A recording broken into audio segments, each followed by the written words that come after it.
Welcome into the Commanders Report. I'm your host, Jack Sperry, and today on the show, I'm going to be breaking down some trade candidates for the Washington Commanders here in 2024. 6 players currently on the Commanders roster that I think could be traded before the NFL trade deadline hits this season. Before I get into the nitty-gritty today, predict it for me down there in the comments section. Will the Commanders be buyers or sellers at the deadline? Will they be successful enough to maybe try to add a piece, or are they going to try to unload some assets to get some draft capital? Type B if you think they're going to be buying, or type S if you think they're going to be selling. So let's start with the big one here, literally the big one. Jonathan Allen, the defensive tackle that this team locked up to a long-term contract a couple seasons back. And, he's been kind of flirting with the idea of asking for a trade over the last several seasons. He's tired of the Commanders' lack of winning seasons here. I don't think in his entire tenure here in Washington, the Commanders have had a double-digit win season. And he's been somebody that's been very productive. He is still kind of towards the end of his prime, and he wants to contribute to a winning culture and try to win a Super Bowl here in his career while he can still be a big-time contributor. You take a look at the stats here over the last 4 seasons. Obviously, the 2-game sample so far this season isn't fantastic, but he's been a very, very good player, man. Very disruptive interior player over the last several seasons, and I know there's a lot of teams around the National Football League that would love to pick him up. And through 2 games this year, I have been disappointed with Jonathan Allen and his production, all right? Just 4 tackles,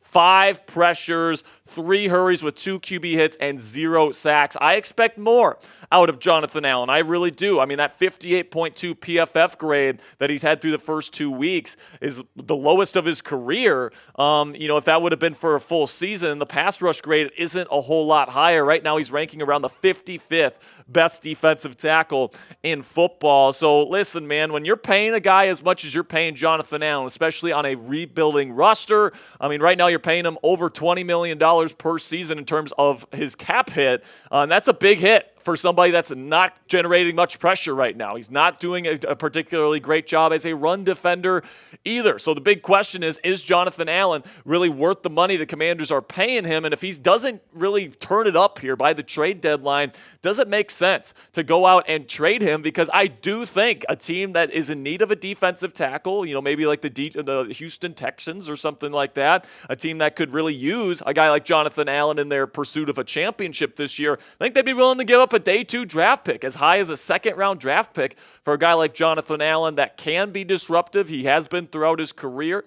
But if he continues to put up the numbers he's putting up now, maybe it's more like a 3rd-round pick, if I'm being honest with you. If the Commanders aren't winning games, that actually wouldn't surprise me if eventually Allen decides to ask for a trade. So, if this season begins to unfold and it begins to kind of devolve and spiral downwards, really wouldn't surprise me at all if Jonathan Allen ends up getting traded. So what do you guys think? Down there in the comments section, would you trade Jonathan Allen for a 2nd-rounder? Give me a yes or a no for today's pinned comment. YouTube's going to throw you an ad break here in just a couple of seconds. When that happens, take advantage of that time by giving me a yes or a no.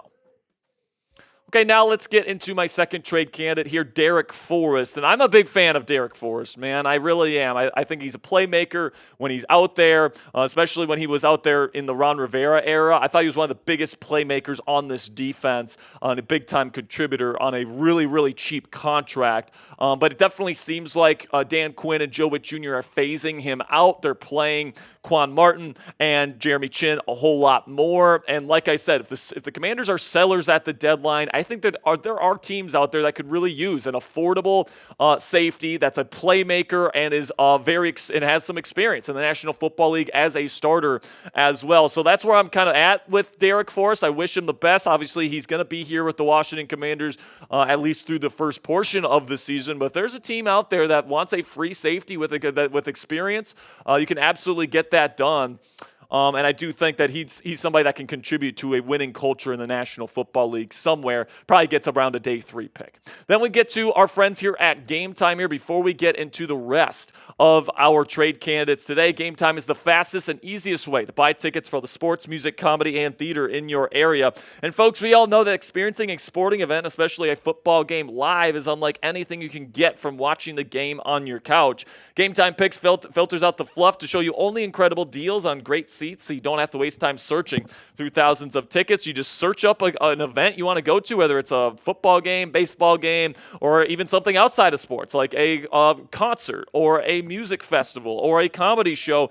Go to that event, you select Game Time Picks filter, and then Game Time Picks is going to put every single ticket in that event in a special filter using AI and all these different things to show you the best deals on their platform. It's absolutely fantastic. It takes the need out of doing a bunch of research yourself. And the other great thing about Game Time is you get the lowest price guarantee on any ticket to any event, all-in pricing, so you don't get slapped with crazy fees at checkout, and then flash deals so you can get even cheaper tickets the closer you wait to the start of the event. Take the guesswork out of buying tickets with Game Time today. Download the Game Time app, create an account, and use code CHATSPORTS for $20 off your first purchase. Terms apply. Again, create an account and redeem code CHATSPORTS, one word, all caps, CHATSPORTS. It's right down there in the bottom of your screen right now for $20 off that first purchase. Download Game Time today.